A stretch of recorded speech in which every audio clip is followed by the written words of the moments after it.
All right, my friends, and we are back. Thank you for standing by.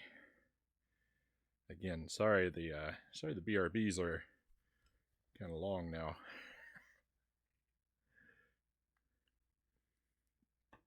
The doggo needs what he needs though, and we got to take care of him. But we are back. We are going to switch over to Jump King, and basically, I'm going to torture myself with this game for the rest of the night. It'll take just a moment to get us actually moved over to the Switch. Hey Greg, welcome in. Happy Friday to you, my friend. If you tuned in for Splatterhouse, I'm afraid you've just missed it.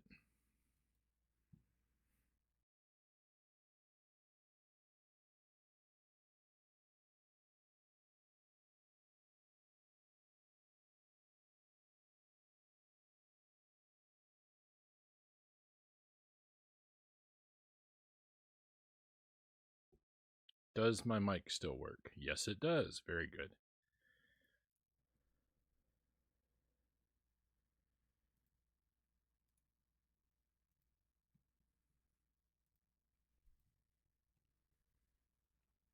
Okay, we'll have the game up here in just a moment.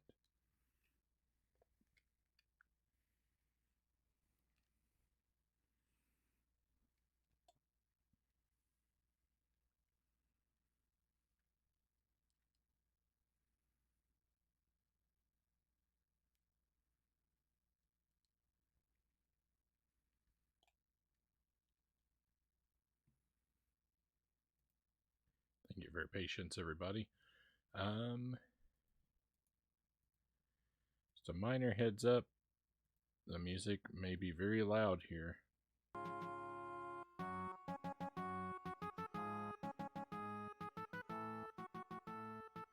That's not bad at all. Can we get some video, perhaps?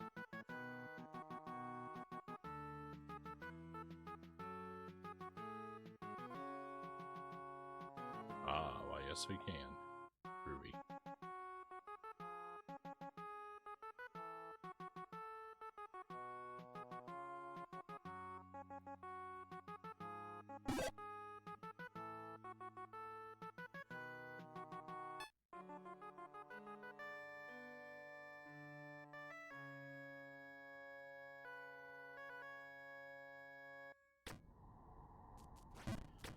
Alright, and here we are, finally back to it.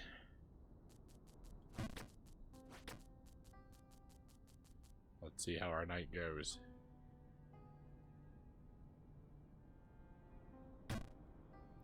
Bad start. Just here for a Frownie stream, regardless of the game. Ah, thank you, Greg. That's very kind of you.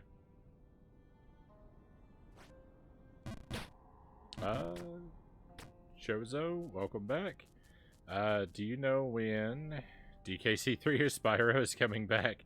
No, I don't make the schedule until the beginning of the week, so I don't actually know what next week looks like. Probably on...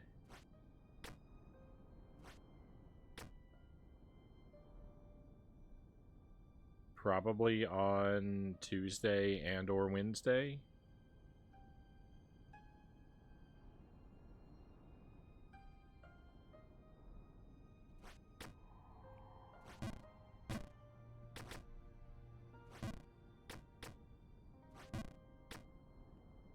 It's hard to say for sure, because I know next week and or the week after we're also going to be doing some Christmas stuff on the stream, and so some of our current projects I'll have to skip over a little bit until after the holiday. But I mean, I'm definitely excited to play both games. Like, I'm not...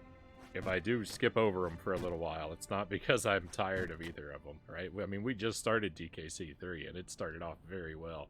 And Spyro has been a joy so far throughout, so...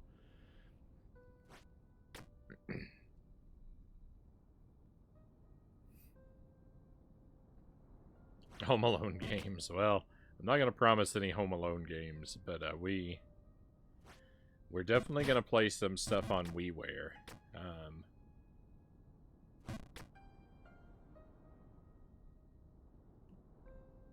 We're gonna play some WiiWare games. We might play some portable Christmas games.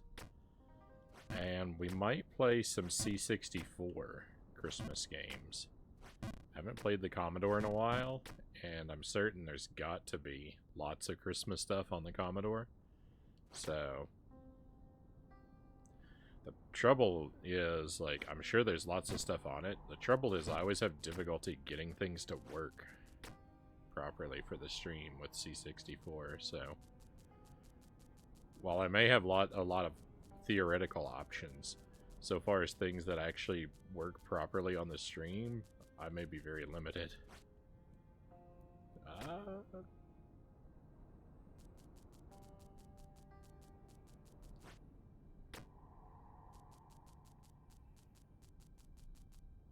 Are there new jank Christmas games? I mean, I'm sure there's gotta be something.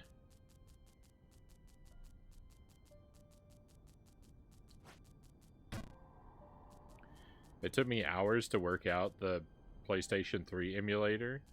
Getting things to work can be hard, Choso says. Yeah, it's rough. So for the Commodore 64, I use the C64 Mini.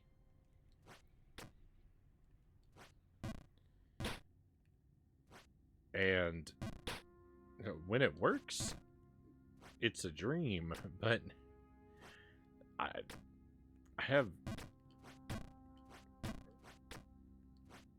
just have so much trouble. I come across so many games that I just cannot get to function properly on it.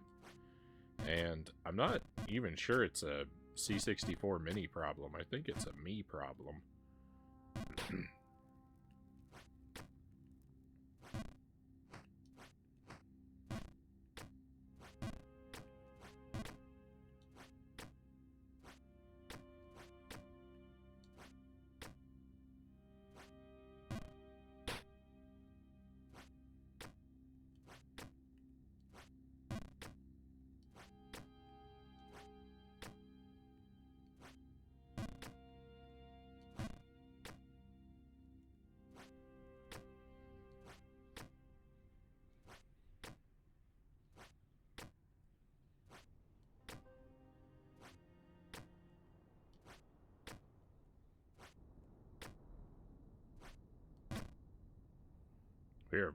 We are very close to starting off our night down in Greenland.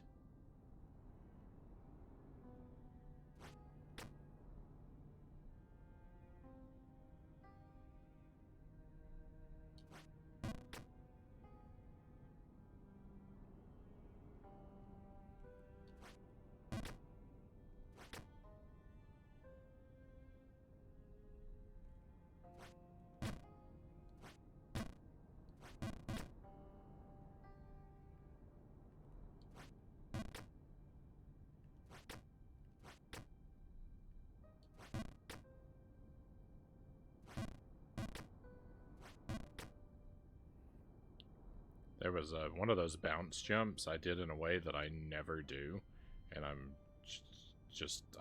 shocked that it worked. I would like to play through some of the Home Alone games. Like, I think that could be fun. I just don't own any of them. Is why I have to let you down on that front. It would be very appealing to do just a marathon and play like all of them, but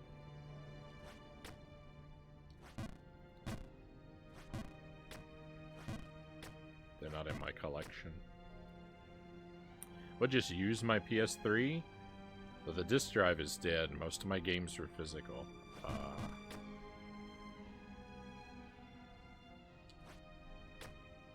That's a shame.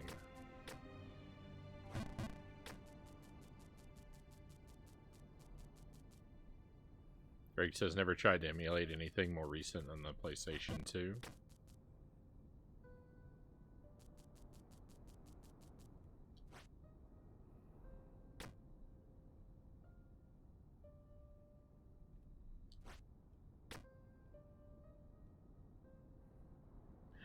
don't know if I've ever owned a computer powerful enough to emulate something like the PlayStation 2.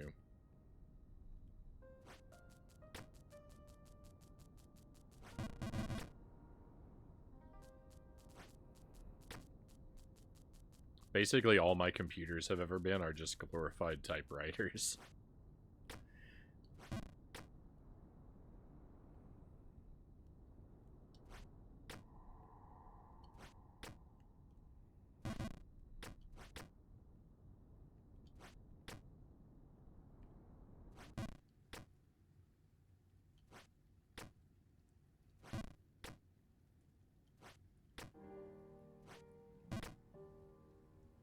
What's the operating system you're running? I run Linux. It's a version of Linux called Linux Lite. It's I got it because it seemed to me to be kind of like a for dummies version of Linux that's very dressed up like Windows.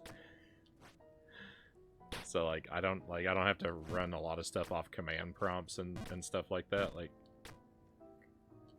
it's basically it looks like Windows but is Linux.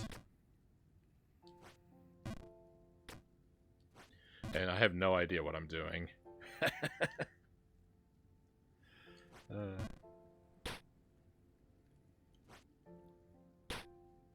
No, I couldn't tell you the specs of the laptop Chozo, but that's all right. It's all right.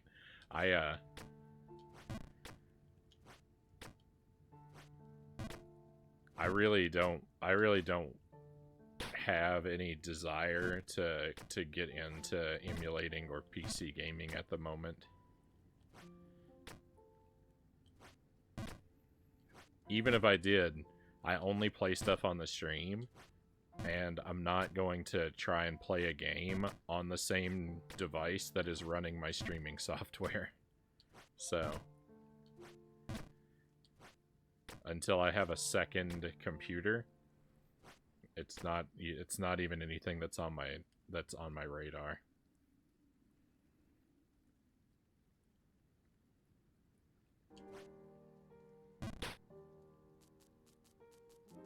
Instead of playing and streaming from the same device, I would want the game running on one device and having the other one capturing it and streaming it.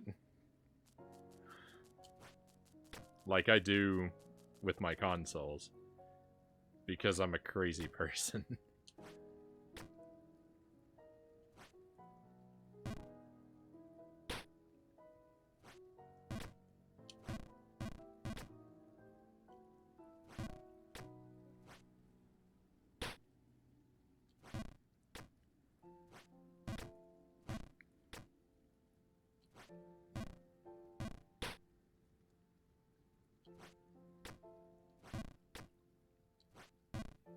The only reason I run Linux is because the laptop that I use, I got secondhand.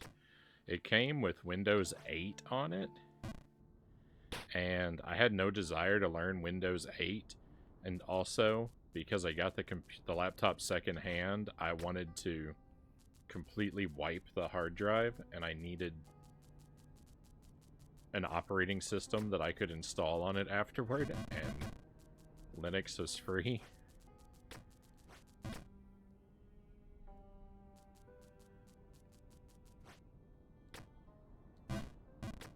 So I was like, I guess I'm gonna see if I can learn how to do this. But then, you know, like I said, I found the most Windows looking version of Linux that I possibly could.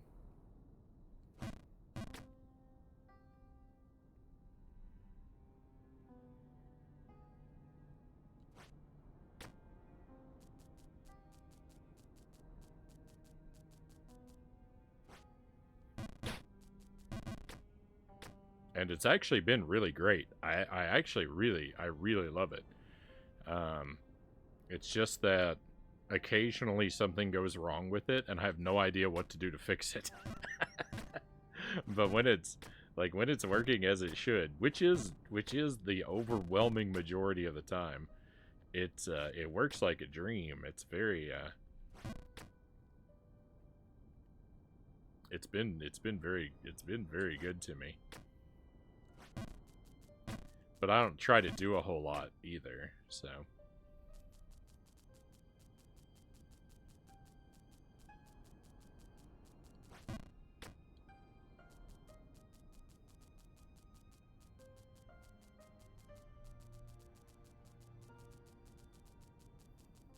Don't think you need a beefy PC to do the PlayStation 2 generation emulation.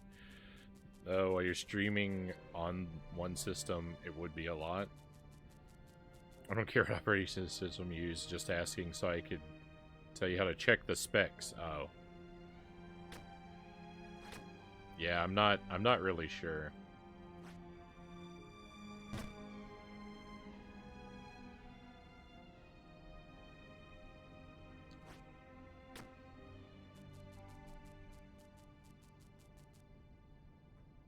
Did you get into streaming how I did? You just had not much to do and thought it'd be fun to play random games and see if people hang out and meet new people. Pretty much. I mean, that's basically the idea. I was watching a lot of streams.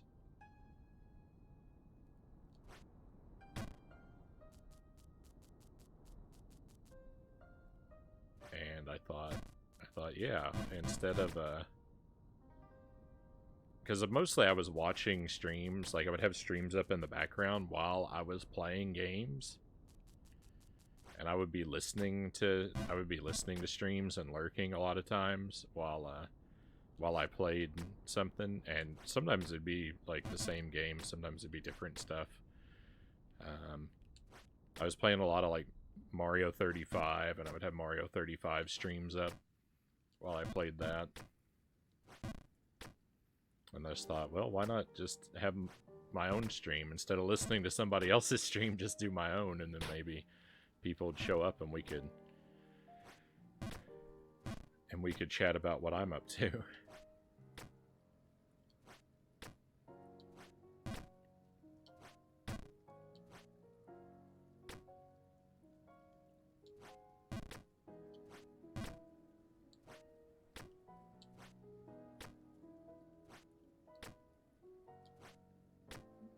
And then, I don't know, like a lot of like what I'm interested in doing has been like a lot of the way that I play games and the kind of stuff I'm interested in playing and doing have changed because of the stream. The stream is really like this like all of the like I had a lot of particular quirks to like my gaming personality, but the stream, like having the stream like put all my quirks on steroids.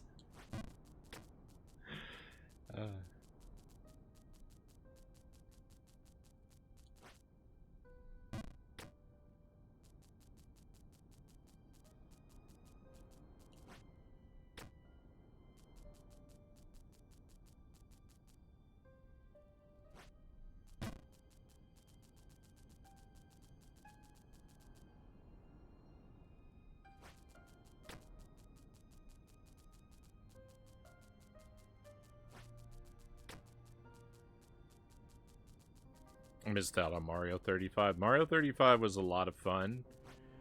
I really loved it. I can't...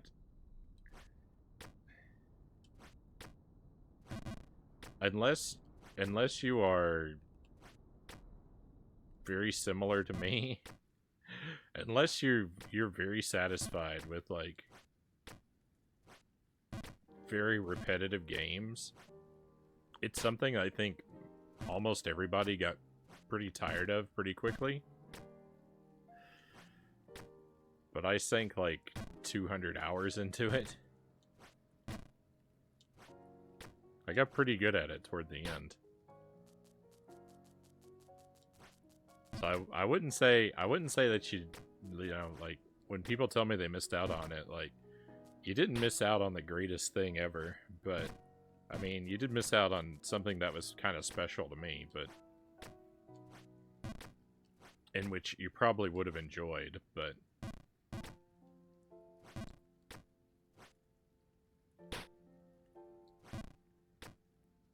at the same time, I don't really feel that anyone needs to feel like they've got to invent a time machine to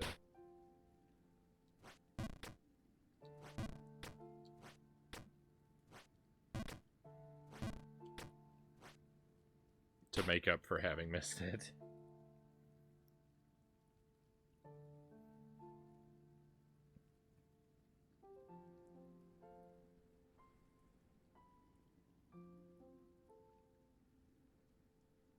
Frownie and his computers from the 80s, I'm guessing, Greg said. I missed that comment before.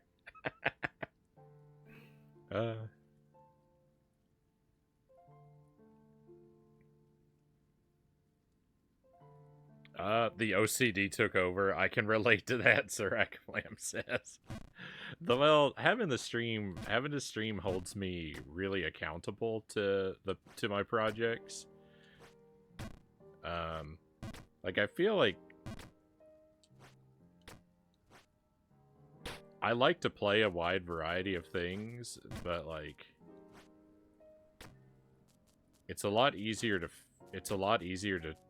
see things all the way through with the stream to like hold me accountable for everything I start up.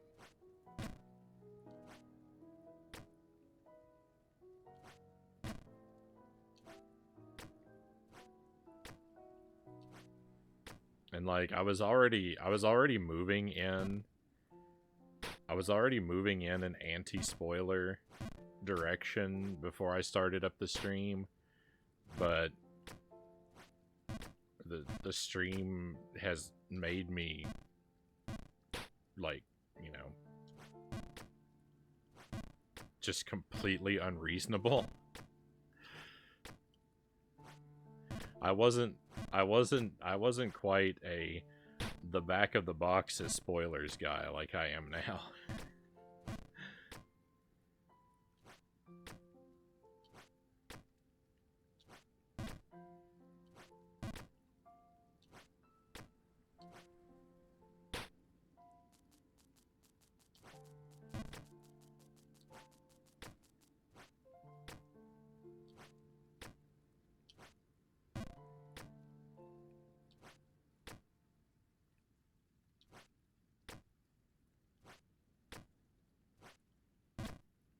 But like, I almost certainly would have given up on Jump King if it weren't for the stream.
No.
The agony of missing a jump and falling multiple screens back down. At least this game doesn't have enemies always getting in the way, like most platformers do. It is pure platforming. There are no enemies. There is only jump. And fall. The only enemy is gravity. And slopes.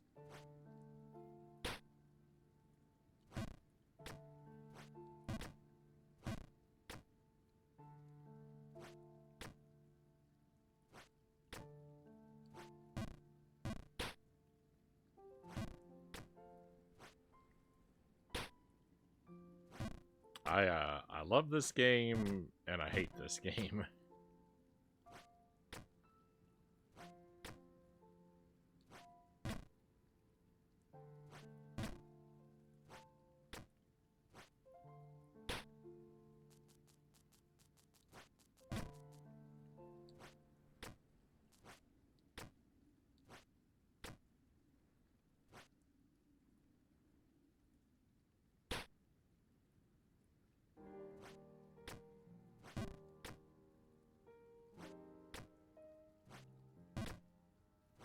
I actually thought before I started streaming, I thought that I thought that what I would end up streaming most would be Mario Maker stuff. I have streamed Mario Maker exactly one time in almost 3 years of streams. But when I was when I decided that I wanted to start streaming, and I like got my equipment and was like, you know, getting stuff set up, I did a lot of like testing and practice streams, but all offline, to like figure out how stuff worked and get things set up. But all of those, I think 100% of my practice streams were Mario Maker. And I've done no Mario Maker on the stream almost.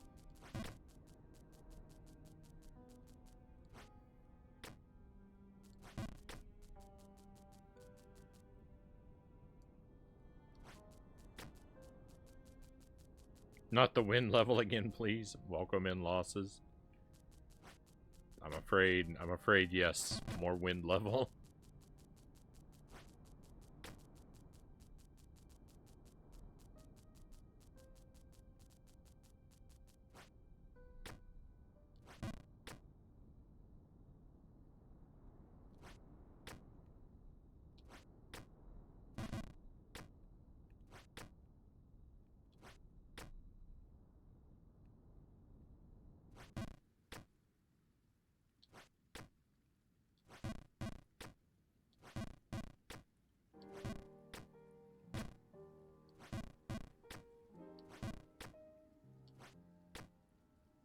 That's not really a regret or anything. Like, I do to a degree regret I haven't spent more time with Mario Maker, because it's something I really enjoyed for a long time, but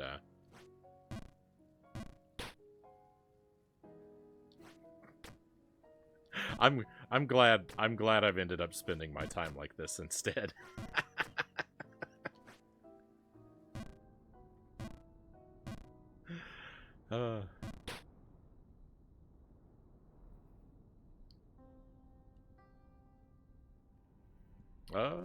Oh, Greg says I could see that. A lot of like and hate all at once.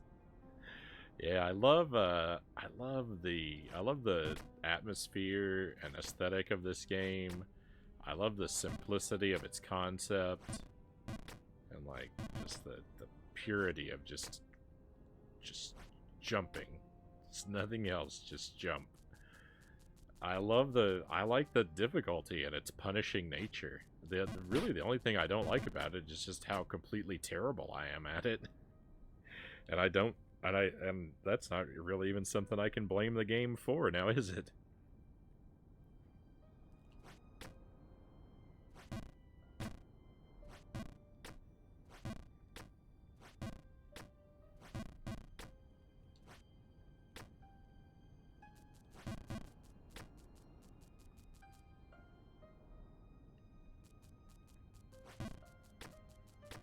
How many hours are we at now? 58. We're closing in on 60.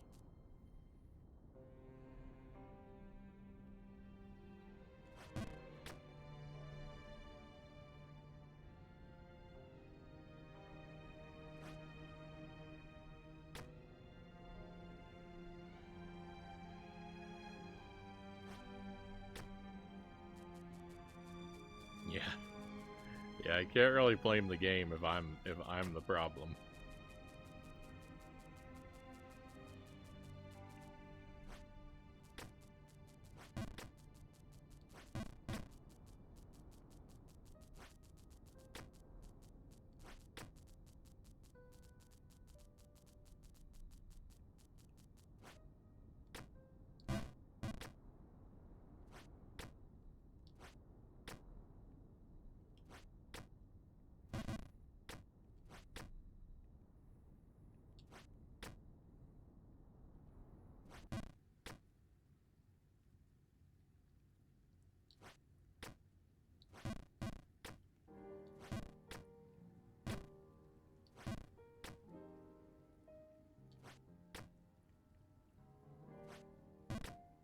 This level looks like it smells terrible. You mean the wind level, I assume.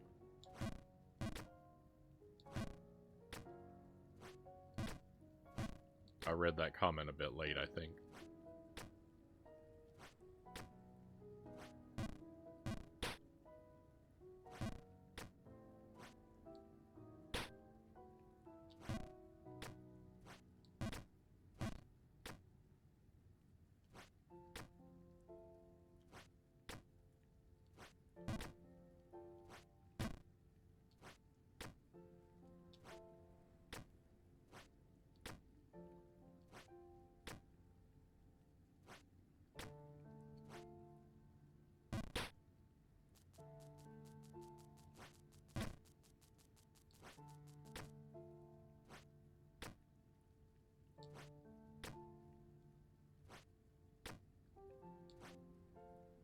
Oh, come on. How could that be over? I don't believe it. I don't buy it for one moment. Oh, and that one was under.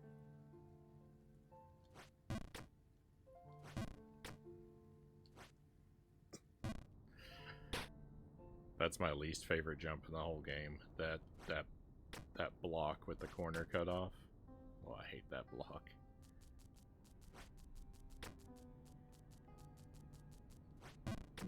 Pink level probably smells decent. Fresh rain.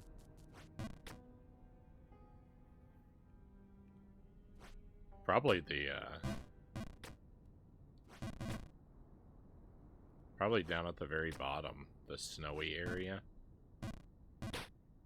I'm sure it's very pleasant down there, nice and crisp. Maybe not so much in the Ice Palace. There are a lot of cages hanging around the Ice Palace that looks like they probably house dead things. Although I guess you don't really get a lot of... Like, I guess frozen stuff doesn't really have much of a smell to it. So, even so, it's probably not that bad.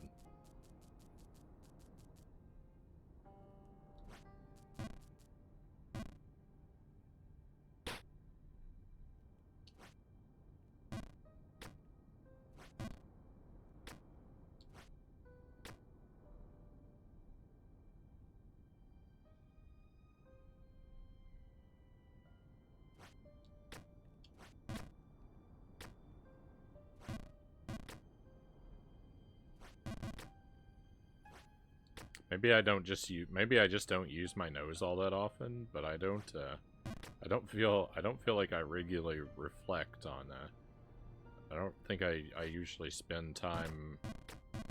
take the time to imagine what different areas and things inside of video games smell like. I might be missing out on a whole dimension.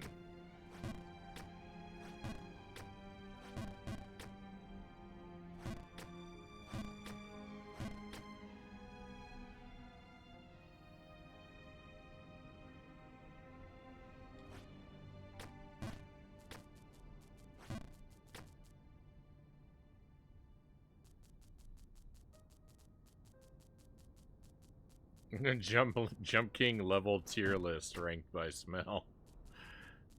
You have to remind me. You have to remind me if I ever beat the game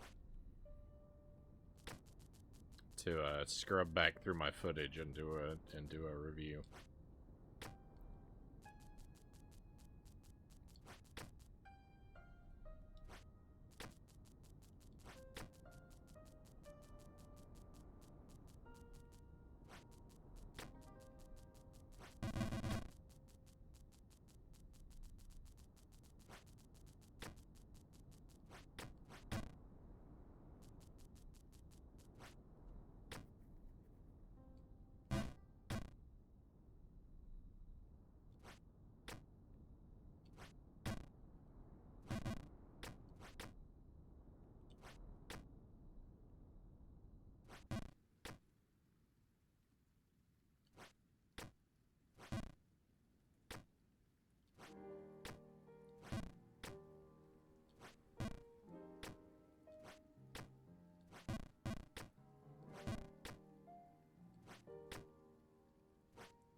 There's a whole like area that looks like the inside of a church. Probably got kind of a like an incense sort of smell to it. There's an area with a lot of books. Probably got the whole like old library thing going on.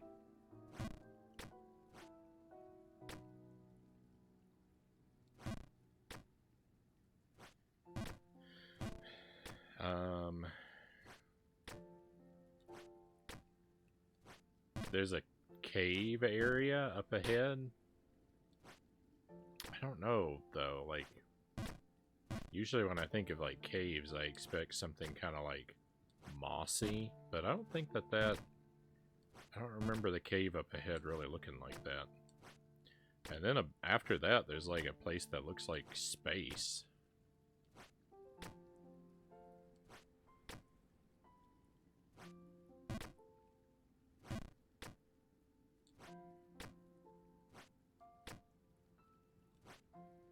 No! That's the second time I've done that tonight. Made it up there and I missed that same jump in the same way.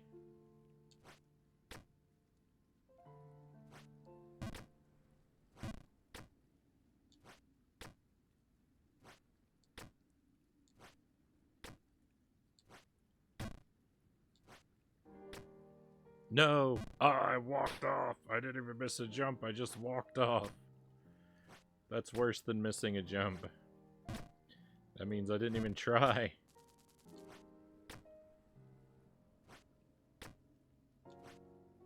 Oh, yuck.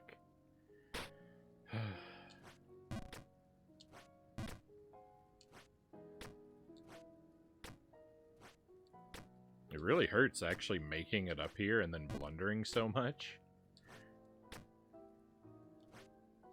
It really hurts.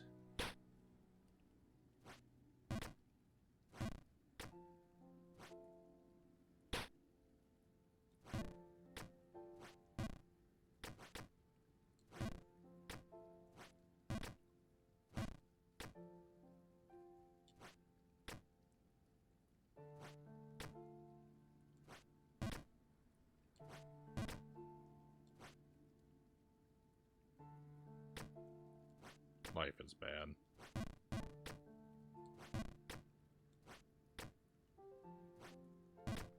It hurts just watching. Yeah, see, the thing is, it must hurt really bad watching because I'm sure that, like, from the passenger seat, it probably doesn't look all that hard, right? I mean, clearly it's hard, like clearly it looks hard when I'm falling, but, like, when I miss a jump, there's got to be a degree of, oh, come on, why didn't he make that jump going on in at least some people's minds. Because it goes on in my mind all the time.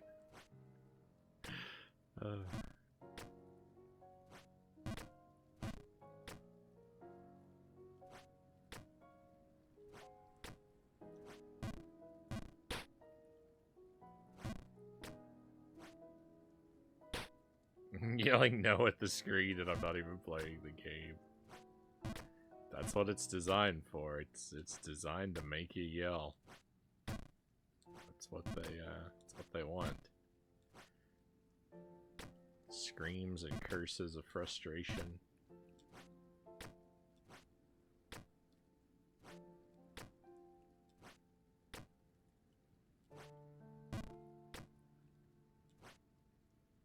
They haven't gotten a curse out of me yet. They might someday.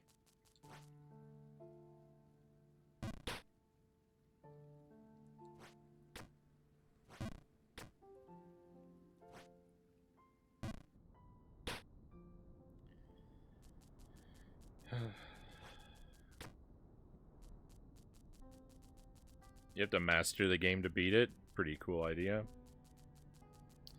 You really do.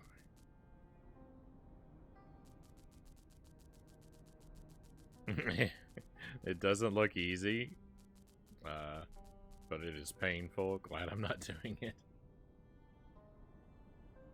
I know how hard some video games jumps can be, even if they don't look difficult. Just watching someone else play. Whenever I think of difficult video game jumps, I always think of that one. I always think of that one jump in Super Mario Brothers 8-1. Where you have to jump across a wide gap to a single tile pillar that's got a gap immediately on the other side of it. That's like the archetype of the difficult jump in my mind. Whenever I think of a difficult jump, I think of that one. It's not the hardest jump in existence, but when I was a kid, it sure was.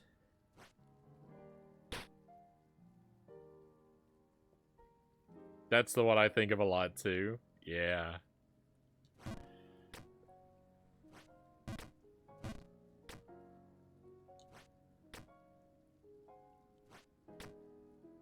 Yeah, that jump drove me crazy when I was a kid.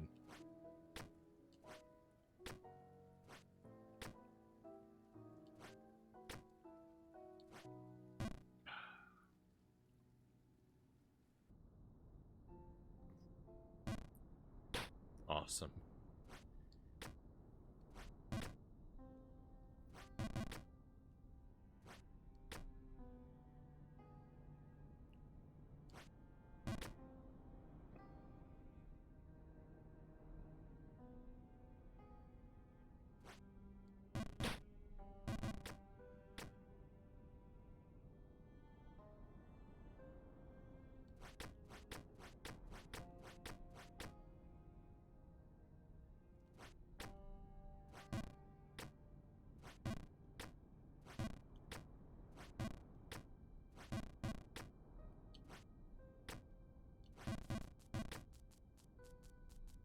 Need some coffee and a break, Greg says. Oh, it sounds good.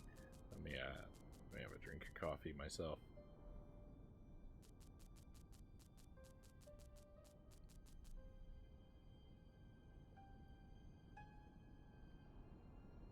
Got this whole little bowl of cheese here. I haven't been having hardly any of it.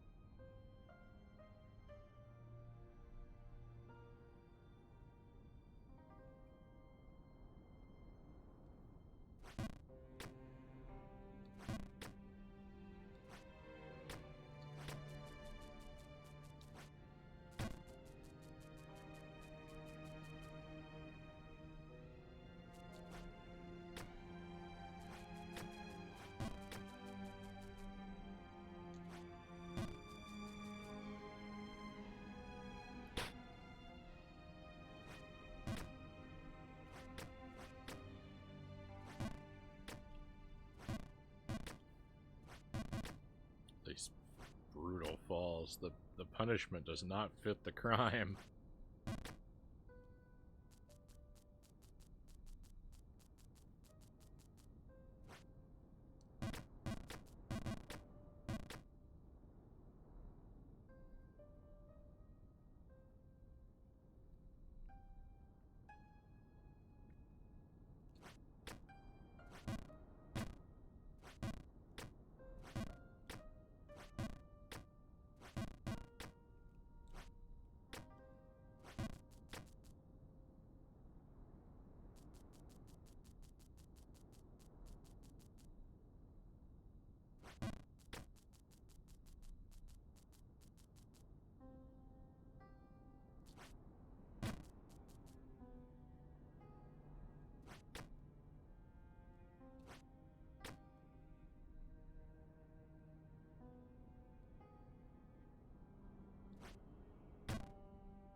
It's so hard to land on that block.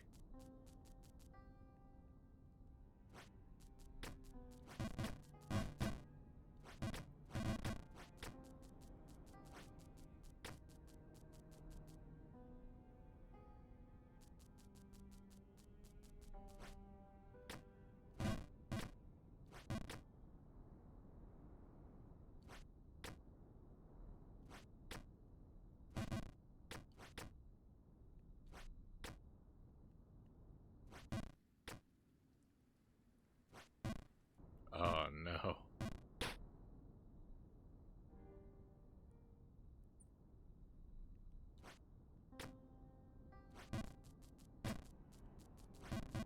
That was a really boneheaded mistake.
This one particular jump here is just really rough because the timing, a lot of jumps have very similar timings to them.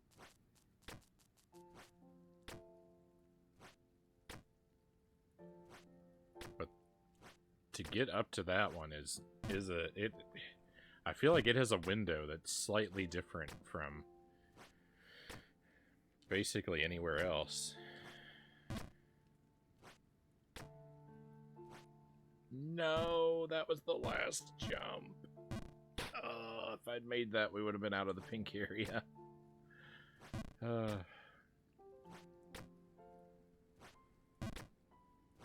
That's the second time I missed that one tonight.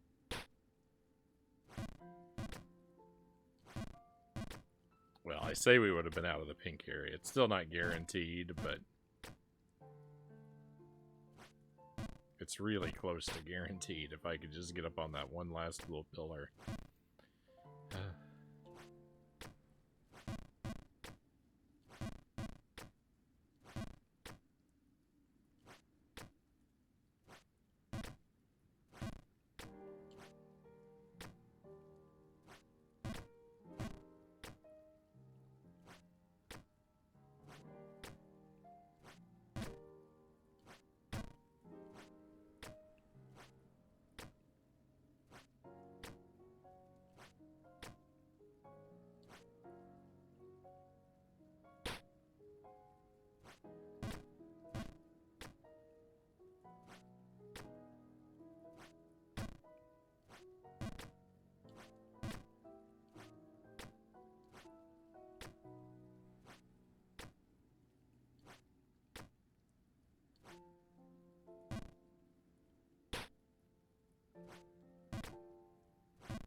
When I fall a lot in the same area, but don't fall out of it, like, I should be thankful that I don't fall out of the area, but, like, it makes me jump more and more sloppy.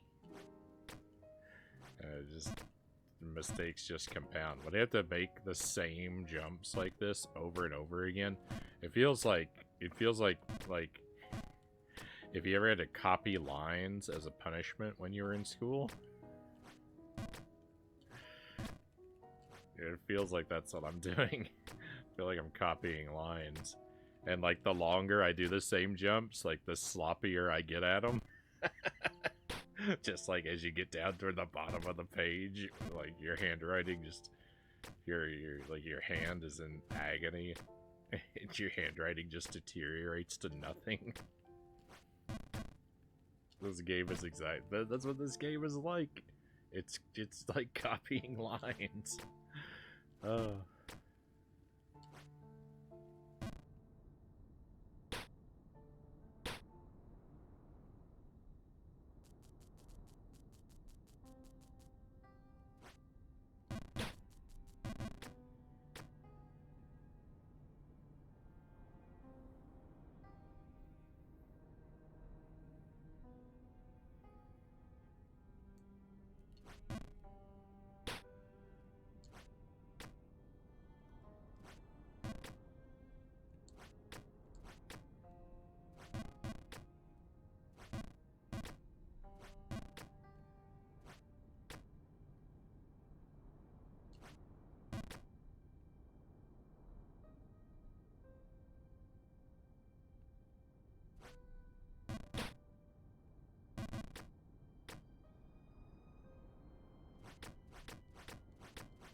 It was nice knowing you, everybody.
I'm on my way down to the bottom of the map.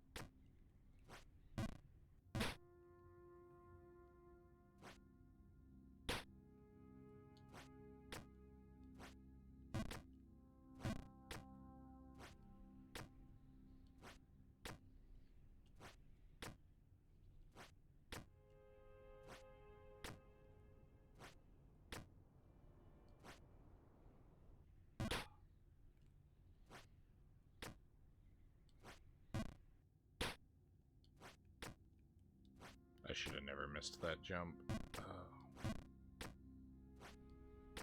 Woe is me.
I'm so frustrated.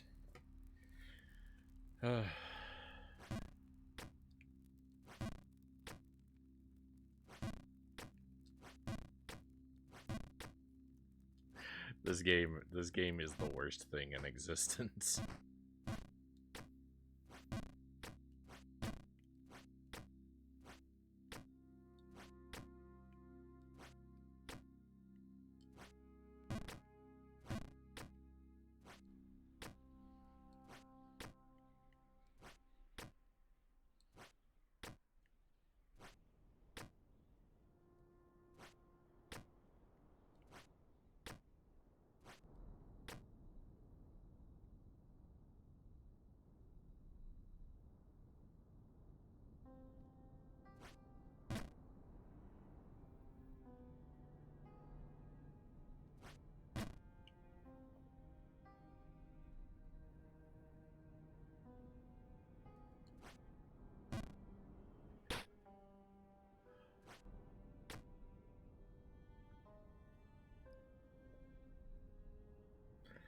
It's clear to everyone that I cannot beat this, right?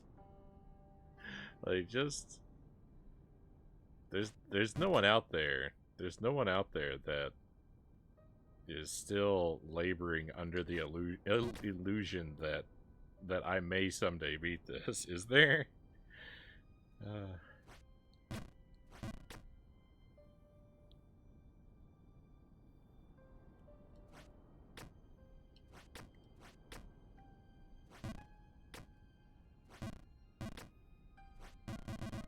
I don't know what could possibly be keeping such a false hope alive in anyone's heart. It's certainly not in mine.